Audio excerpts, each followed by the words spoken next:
Perikatan Nasional PN menggesa sebuah suruhanjaya siasatan diraja ditubuhkan untuk menyiasat berkaitan siasatan dan pendakwaan ke atas bekas pembantu penyelidik Muhammad Yusof Roda. Pengerusi PN Tan Sri Muhyiddin Yassin berkata, keputusan Mahkamah Tinggi yang melepas dan membebaskan Muhammad Yusof Roda tanpa perlu membela diri mengesahkan pelbagai persoalan membabitkan lelaki tersebut. Katanya, pendakwaan gagal telah membuktikan kes prima facie, berkemungkinan besar kerana akibat bukti-bukti yang dikemukakan adalah direka untuk mensabitkan kesalahan.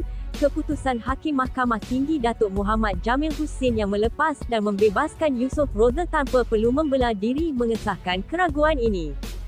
Saya menggesa supaya sebuah suruhanjaya siasatan diraja ditubuhkan untuk menyiasat kemungkinan penipuan dan salah guna kuasa yang berlaku dalam siasatan dan pendakwaan ke atas Yusof Roda, katanya dalam kenyataan.